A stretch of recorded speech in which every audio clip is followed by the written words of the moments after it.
Hello students, कैसे हैं आप लोग? Welcome to this session. My name is doctor Kavita Rawat, your English teacher from ICT virtual classroom. Today we will continue our previous chapter, that is a truly beautiful mind. तो बच्चों, इससे पहले भी हमने ये चैप्टर किया था, 2 पार्ट्स में कर लिया है, 2 लेक्चर्स ऑलरेडी हमने कंप्लीट किए हैं। आज इसी को हम कंटिन्यू करेंगे। तो अ ट्रूली ब्यूटीफुल माइंड, तो आई होप सारे बच्चों को क्लियर होगा कि here we are talking about Albert Einstein. Clear? तो हमने पढ़ा था क्या बच्चों कि किस तरह से बाय बर्थ वो इतने जो है इंटेलिजेंट नहीं थे, बट आपने उनकी थ्योरीज पढ़ी होगी, रिलेटिविटी की पढ़ी है, लाइट की पढ़ी है। तो उनको जो है किस तरह से बाद में, और हमने ये भी पढ़ा था बच्चों कि किस तरह से उनके पेरेंट्स, उनकी मदर को लगता था ही वॉज फ्री। क्यों लगता था? क्योंकि उन्हें लगता था कि ये और जो बच्चे होते हैं नॉर्मल, उनसे ये कुछ हटके हैं। उनका हेड भी कैसा था? थोड़ा सा लार्ज था। और उनके एक टीचर ने भी बोला था उनके पेरेंट्स को। तो पहले थोड़ा सा ओवरव्यू देते हैं, देन वी विल कंटिन्यू। तो यहाँ पे हमने पढ़ा था बच्चों किस जर्मन थे वो, यंग जर्मन सिविल सर्वेंट। और किस तरह से 100 years एगो, 100 साल पहले की बात करें, वो पूरे वर्ल्ड में, संसार में कह सकते हैं आप, एक स्टॉर्म लाए थे, भूचाल लाए थे। किस चीज का लाए थे? Let's see. In 1905 26 year old थे, और किस तरह से उनके 4 ग्राउंड ब्रेकिंग पेपर्स, तो ये मैंने डिटेल में आपको पढ़ाया, अभी मैं खाली ओवरव्यू दूंगी and then we will continue it. Moving bodies, electrodynamics of moving body, the motion of particles, third is your energy, clear, and light। उनका वर्क क्या था? थोड़े से पेजेस में था, बट हमेशा के लिए उन्होंने चेंज किया था, forever our understanding of space, time and entire cosmos. और उनको किसका सिनोनिम बोलते हैं बच्चों? Genius. Einstein into a synonym of for genius का। कितने इंटेलिजेंट थे। और जीनियस किसको बोलते हैं? एक होता है हम अपने बारे में सोच रहे हैं, एक सोचता है फ्यूचर के बारे में सोचते हैं। तो यहाँ पे एल्बर्ट क्या थे? वो फ्यूचर के डेवलपमेंट के लिए, बेटरमेंट के लिए सोचते थे, या उन्होंने जो भी उनकी आपने थ्योरीज पढ़ी हैं, वो भी किसके बारे में थी? पूरे वर्ल्ड के बारे में थी, सबके बारे में। और 50 years after his death, Albert Einstein genius still reign, और अभी भी वो, उन्हें लोग याद करते हैं। आप लोग अपने बुक्स में पढ़ते हैं किसके बारे में? एल्बर्ट आइंस्टाइन के। तो हमने बच्चों यहाँ पढ़ा था कि किस तरह से he was born on 14 March 1879 in German city. का नाम क्या था बच्चों? RULM। पहले मदर जो है, उन्हें क्या लगता था कि उनके जो he was a Albert was a free to her, और उन्हें लगता था his heart seemed much too large, बहुत बड़ा लगता था। एट द एज ऑफ 2.5, जैसे हमने पढ़ा था बच्चों कि उनको जो है थोड़ा सा हर वर्ड को क्या बोलते थे वो? ट्वाइस। फाइनली, और किस तरह से 2.5 साल के थे वो, still he was not talking, but when he finally, उन्होंने did learn to speak, he uttered everything twice. एक शब्द को दो दो बार बोलते थे, जैसे मैंने पहले भी बताया था, माई माई, नेम नेम, इस तरह से। और उनके जो फ्रेंड्स थे उन्हें क्या बोलते थे? Boring, brother boring. He always loved to play with mechanical toys, right? बच्चों के साथ नहीं खेलते थे, और उनको जो है हमेशा मैकेनिकल टॉयज के साथ खेलते थे। और एक बार उन्होंने अपनी सिस्टर माजा के लिए बोला था, वेयर आर हर व्हील्स, पैरों के लिए पूछा था उन्होंने कि उनके व्हील्स कहाँ हैं। और सिमिलरली हमने एक और स्टोरी पढ़ी थी about him, auto Newberg, historian ancient mathematics से। और उन्होंने बताया था कि किस तरह से उन्होंने फर्स्ट टाइम क्या बोला था? The soup is too hot. और जब उनके पेरेंट्स से पूछा था, his parent asked why he had never said a word before, कि पहले क्यों नहीं एक शब्द बोला था। तो व्हाट ही सेड, क्या रिप्लाई किया था? बिकॉज अप टू नाउ, क्योंकि पहले क्या था, सारी चीजें कैसी थी? Everything was in order. Clear? Second में हमने पढ़ा था थर्ड पैरा में कि किस तरह से उनके फादर को हेडमास्टर ने क्या बोला था कि Einstein chose as a profession, कोई भी प्रोफेशन चूज करें, इट वुडेंट मैटर, कोई फर्क नहीं पड़ता, he will never make a success of anything. कुछ भी कर ले, कुछ भी जो है प्रोफेशन ले ले, वो कभी सक्सेस नहीं हो। बट लेटर हमने पढ़ा था कि किस तरह से शुरू में जो है उन्हें स्कूल के रेजिमेंटेशन रूल रेगुलेशन स्ट्रिक्टनेस नहीं पसंद थी and he left the school for good, और किस तरह से उन्होंने स्कूल को छोड़ दिया था। वायलिन भी बजाते थे, क्यों बजाते थे? क्योंकि उनकी his mother wanted him to play violin. Clear? तो ये हम डिटेल में पढ़ चुके हैं, इसीलिए मैं अभी ज्यादा डिटेल में नहीं बता रही हूँ आपको, खाली ओवरव्यू दे रहे हैं। और किस तरह से Einstein got his wish to continue his education, और कितना आर्गुमेंट करा था उन्होंने अपने पेरेंट्स से। जर्मन स्पीकिंग स्कूल स्विट्जरलैंड, क्योंकि यहाँ पे क्या था, लिबरल देन मुनीस, मुनीस से ज्यादा यहाँ पे वहाँ पे ज्यादा स्ट्रिक्टनेस थी जो उन्हें पसंद नहीं थी। बट मुनीस यहाँ पे जर्मन स्पीकिंग स्विट्जरलैंड में उन्हें जो है अलाउड था अपनी बात को बोलने का। That is why he like to और he wanted to continue his education in German speaking Switzerland. Einstein was highly gifted in mathematics, mathematics में इतने जो है कह सकते हैं आप गॉड गिफ्टेड थे, एंड इंटरेस्टेड इन फिजिक्स, और इंटरेस्ट किस में लेते थे? फिजिक्स में। And after finishing the school he decided to study at university in Zurich. और किस तरह से लेटर जो है जब उन्होंने कहा अपनी स्टडी को कंटिन्यू करा, यूनिवर्सिटी क्यों करा यहाँ पे? But science was not the only thing that appealed to the dashing young man with the walrus mustache, क्योंकि उनकी मूछें जो थी, आप यहाँ पे भी पिक्चर में भी देख सकते हैं, वो इतने हैंडसम भी थे। He also felt a special interest in a fellows, पढ़ाई के साथ साथ जो है उनकी जो फेलो स्टूडेंट थी मलेवा मैरे, whom he found to be a clever creature. This young serf had come to Switzerland. ये स्विट्जरलैंड क्यों आई थी? क्योंकि यहाँ पे यूनिवर्सिटी ऑफ यूरिस में खाली जो है वुमेन को भी अलाउड किया था to take the admission. Was one of the few Europe की कुछ ही जो है यूनिवर्सिटीज में से एक थी where women could get degree.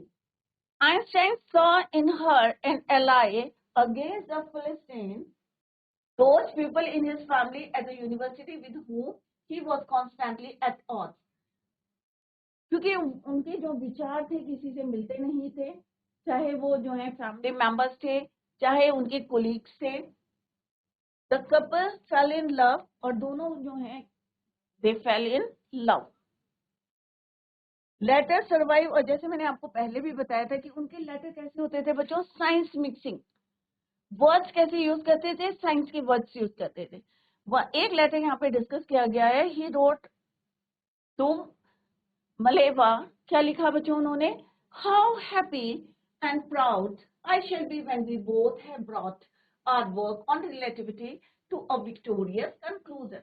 अब यहाँ पे आप देख सकते हैं उनकी थ्योरी ऑफ रिलेटिविटी है, किस तरह से उन्होंने इस वर्ड को यूज करा जब उन्होंने एक लेटर लिखा, किसको? मलेवा को। और उन्होंने क्या लिखा कि जो हमारी संबंध है, रिलेशन है, जब वो कहाँ पहुंचेंगे, वन करेंगे, एक जो है सक्सेस हो जाएंगे हम, तो हम कैसे होंगे? हाउ हैप्पी एंड प्राउड, जब हमारे रिलेशन क्या हो जाएंगे, एक विक्टोरियस कंक्लूजन में चेंज हो जाएंगे। इन 1900 एट द एज ऑफ 21, जैसे हमने पढ़ा था कि Albert Einstein was the university graduate and unemployed, graduation हो गई थी but still he was unemployed. He worked as a teaching assistant, gave private lessons. अब क्योंकि वो पढ़ने वाले थे, इतने जीनियस थे, तो खाली बैठते नहीं थे, दैट इज वाई वो क्या करते थे, gave private lessons and finally occurred a job. उन्हें 1902 में as a technical expert in the patent office in Bon.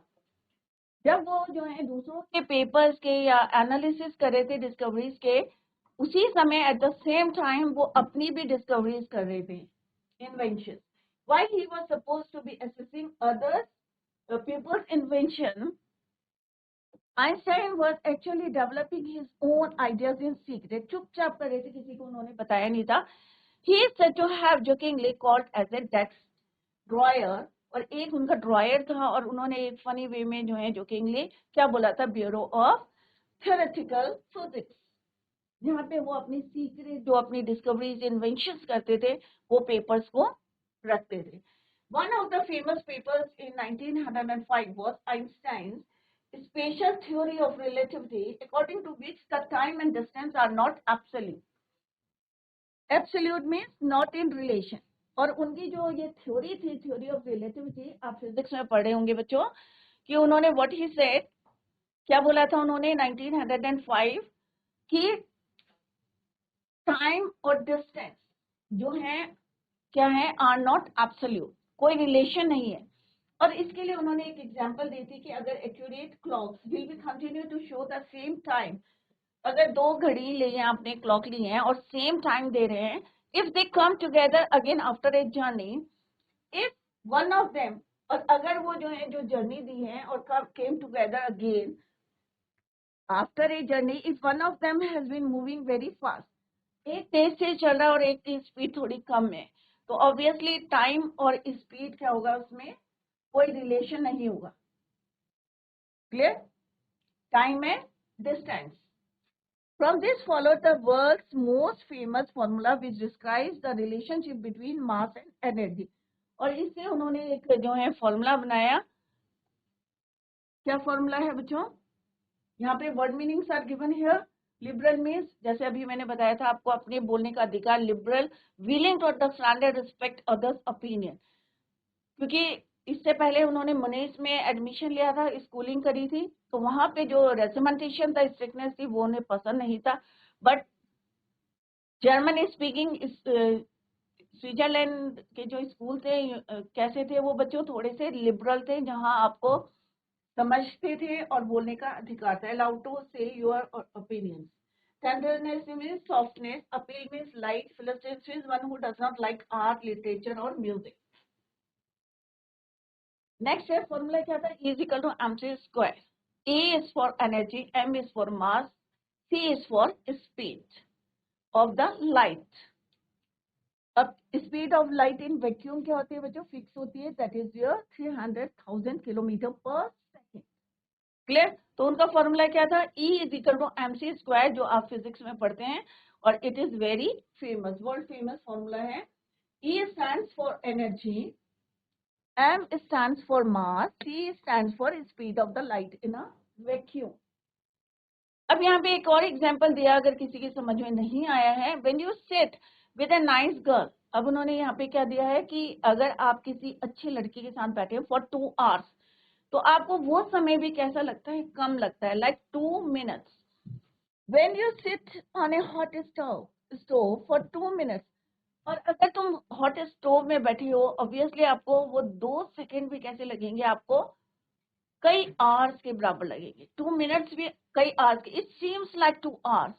That's relativity, Albert Einstein. कि अगर आप तुम नाइस गर्ल के साथ बैठे हो तो आपको 2 घंटे भी कम लगेंगे. तो ऑब्वियसली ऐसा होता है ना बच्चों. अगर आप हॉट स्टोव में बैठे हैं तो ऑब्वियसली 2 मिनट्स ही कैसे लगेंगे आपको, इट सीम्स लाइक आवर्स, घंटों के बराबर लगेंगे. तो दैट्स द रिलेटिविटी. तो ये फॉर्मूला आपने कहाँ पढ़ा होगा, फिजिक्स में. E is equal to mc square. तो ज्यादा डिटेल में नहीं जाएंगे क्योंकि ऑलरेडी ये आप फिजिक्स में पढ़ रहे हैं. E is equal to mc square. E stand for energy, m for mass, c is your speed of light in vacuum. While Einstein was solving the most difficult problems, जब वो difficult problems को solve कर रही थी physics की, his private life was unraveling. Unravelling means उनकी disturb हो रही थी. अब क्यों डिस्टर्ब हो रही थी, let's see. Unravelling means starting to fall. Starting to fall means fail हो रही थी, कोई प्रॉब्लम आ रही थी. लेट्स सी क्या प्रॉब्लम आ रही थी. Albert had wanted to marry Mileva. तो यहाँ तक जो ऑलरेडी हम पढ़ चुके थे, थोड़ा सा ओवरव्यू दिया है. अब हम डिटेल में पढ़ेंगे line wise. Clear? Albert had wanted to marry Mileva right after finishing his studies. Albert चाहते थे कि वो शादी करना किसी मलेवा से, राइट, कि जब भी उनकी जो है after finishing his studies. But his mother was against it. But mother उनके अगेंस्ट क्यों थी? She thought Mileva who was 3 years older than her son. पहला क्या कारण था बच्चों, क्यों नहीं चाहती थी वो, अगेंस्ट क्यों थी उनकी मैरिज के? फर्स्ट रीजन वाज कि she was older than her son, 3 years older than his son. तो फर्स्ट पॉइंट क्या है बच्चों, क्यों नहीं चाहती थी? अगेंस्ट क्यों थी? Because Maleva was 3 years older than her son, was too old for him. She was also bothered. और second point क्या था बच्चों? By Maleva's intelligence, कि वो भी उतनी ही इंटेलिजेंट थी जितना उनका बेटा था. तो दो रीजन थे why she was against their marriage. She is a book like you.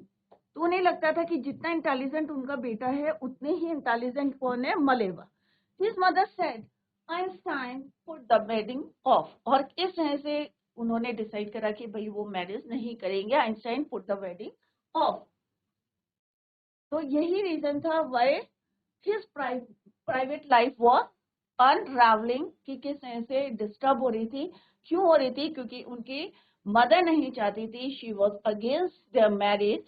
और रीजन कौन कौन से थे बच्चों? कि Maleva was 3 years older than her son. और सेकंड पॉइंट था कि वो उतनी ही इंटेलिजेंट थी जितने कौन थे? Einstein. Maleva was intelligent. The pair finally they married. कब मैरिज करी उन्होंने? जनवरी 1903. शुरू में क्या था? वो नहीं चाहते थे, but later finally they married in January 1903. And they had 2 sons. कितने बच्चे थे उनके? 2 sons. But a few years later, the marriage faltered. अब faltered क्या होता है बच्चों? Became weak. अब बच्चों आप उतने ही इंटेलिजेंट है जितने आइंस्टाइन है. और आप देख रहे हैं कि आइंस्टाइन की थ्योरी जो है पूरी वर्ल्ड वाइड है, पूरी फैली है, फेमस हो रहे हैं. और आप भी उतने ही इंटेलिजेंट और आप घर में बैठे हैं. तो ऑब्वियसली यहाँ पे मलेवा जो है वो meanwhile she was losing her intellectual ambition. Intellectual ambition means उनकी जो डिजायर थी related to human mind. Obviously अगर आप इंटेलिजेंट है तो आपका मन भी करता है कि भाई नहीं, मुझे भी कुछ इन्वेंशन करने हैं, डिस्कवरीज करनी है. तो दैट इज वाई थोड़ी सी उनकी जो मैरिड लाइफ थी क्या हुई? डिस्टर्ब हो गई, वीक हो गई. Few years Maleva meanwhile was losing her intellectual ambition and becoming an unhappy housewife. क्योंकि उन्हें भी घर बैठ के जो है काम करना पसंद नहीं था.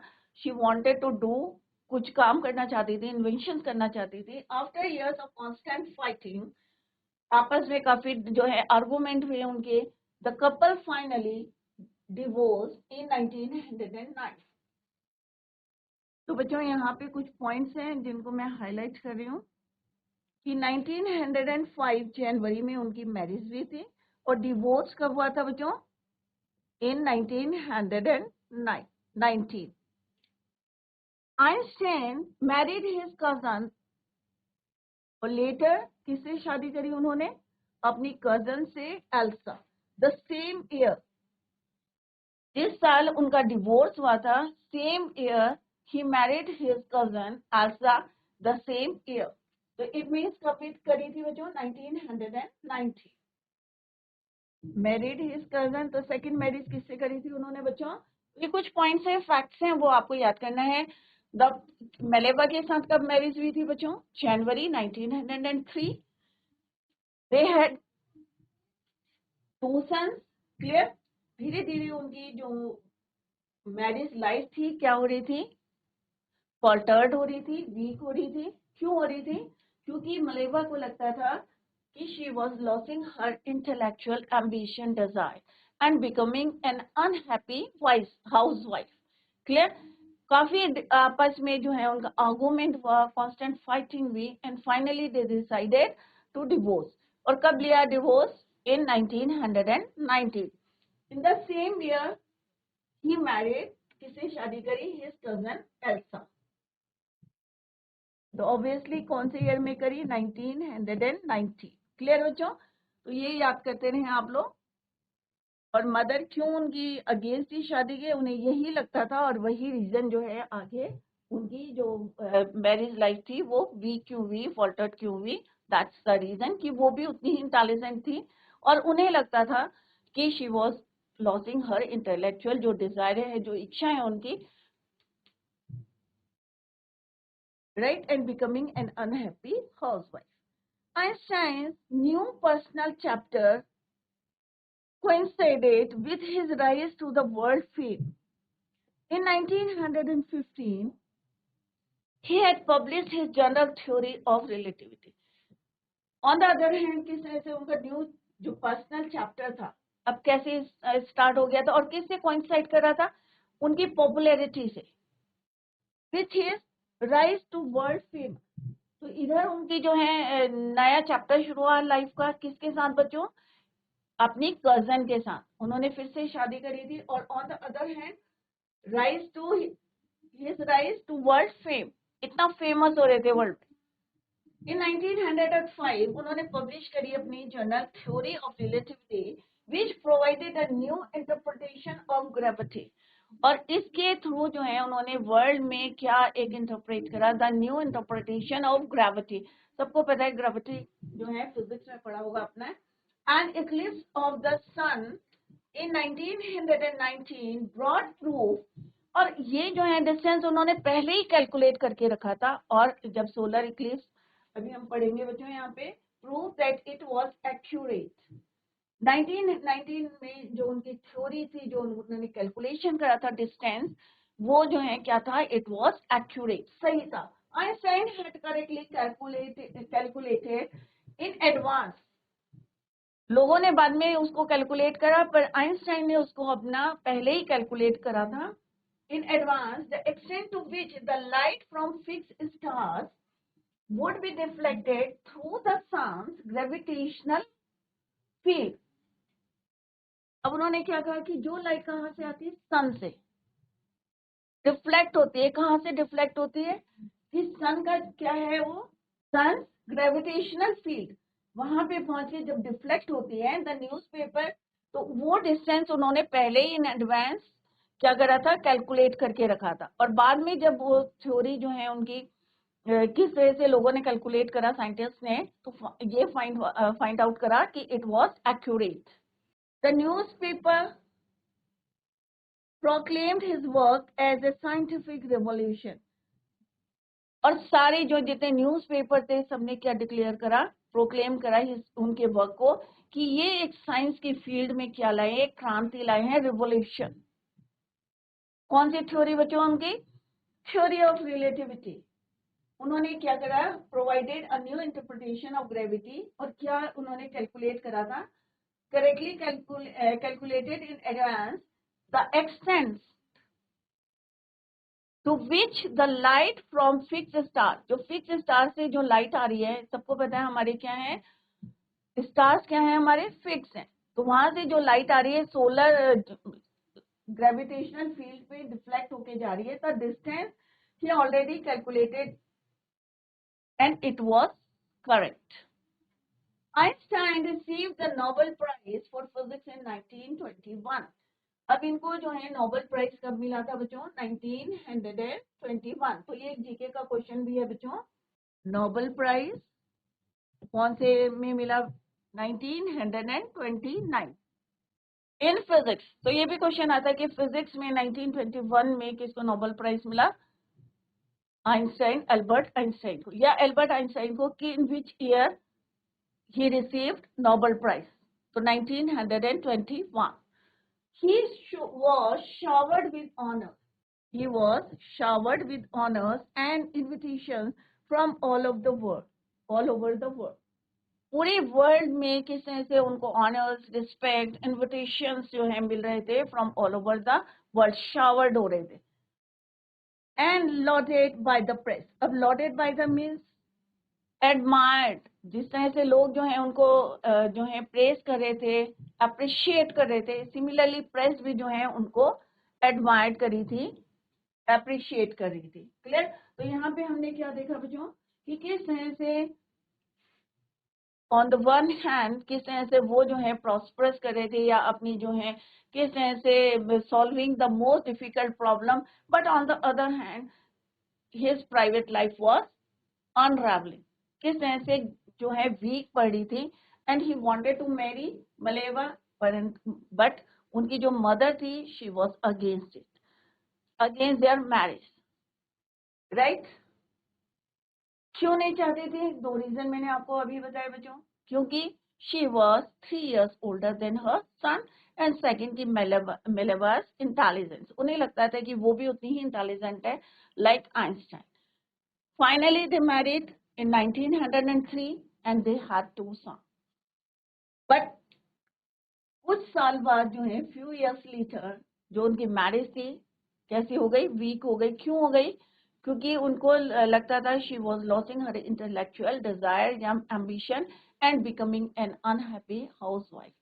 After years of argument or constant fighting, they finally decided to divorce in 1919. और same year में 1919 में he married his cousin Elsa. तब उनका न्यू चैप्टर लाइफ का शुरू हुआ है. कौन सा न्यू चैप्टर था?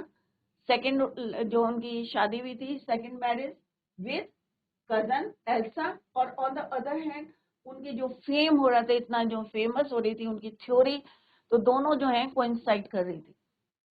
इन 1905 में उन्होंने पब्लिश करा अपना पेपर. और इसको जो है ये कब लोगों को लगा कि it was accurate in 1990.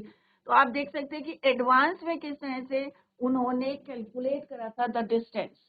Clear? 1915 में उन्होंने पब्लिश करी थी जनरल थ्योरी ऑफ रिलेटिविटी. और 1919 में किस तरह से ये प्रूव हुआ था कि Einstein calculation was accurate. Clear?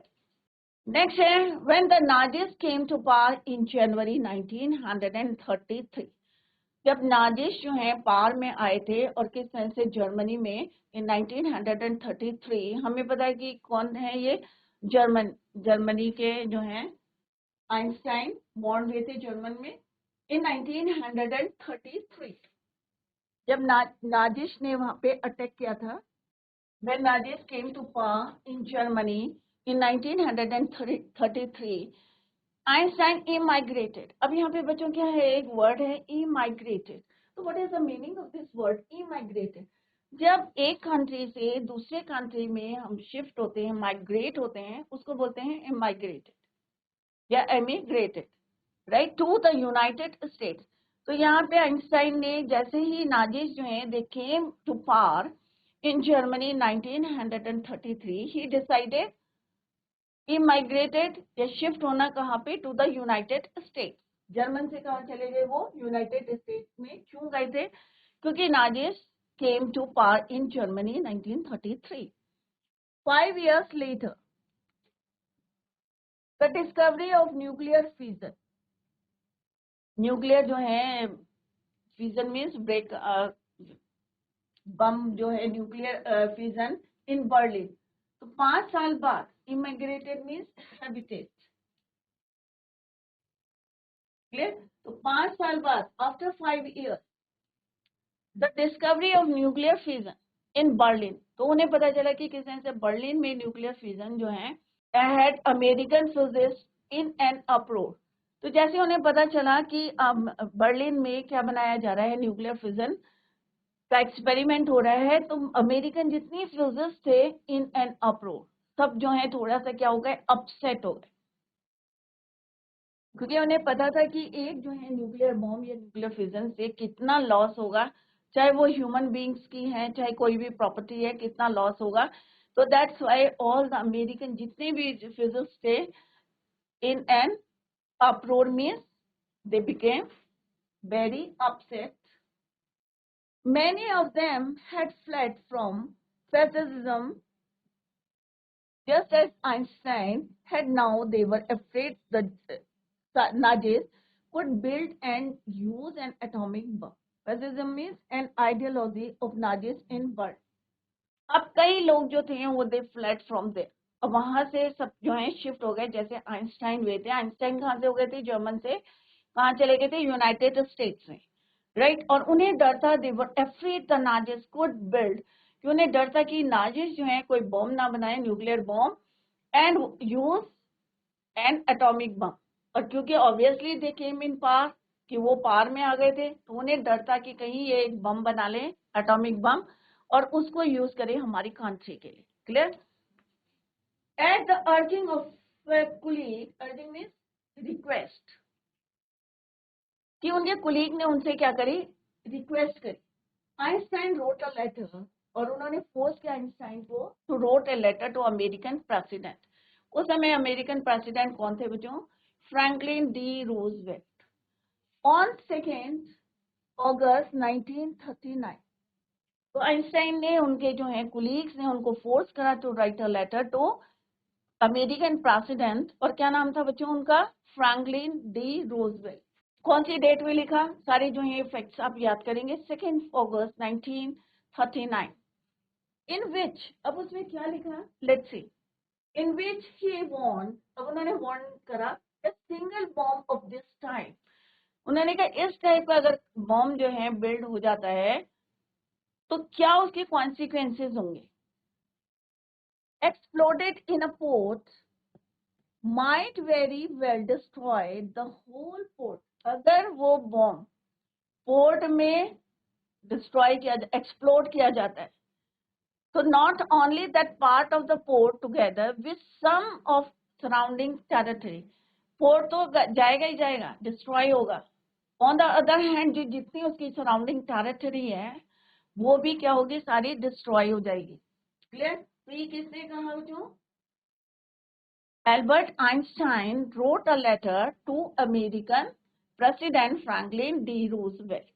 और क्या लिखा उसने कि उन्होंने कि एक सिंगल बम अगर एक्सप्लोड करते हैं पोर्ट में तो कितना जो है अपनी सराउंडिंग टेरिटरी को भी वो डिस्ट्रॉय करेगा.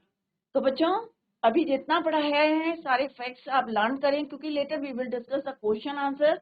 तो अगर आपके चैप्टर समझ में आएगा तभी आप जो है आंसर्स जो है अच्छी तरीके से कर पाएंगे. क्लियर. अगर आपको जितना पढ़ाया है, अगर if you have any doubts तो आप you can clear your doubts in the next lecture. Clear बच्चों. तो tomorrow we will continue the same. Till then bye, take care, have a nice day.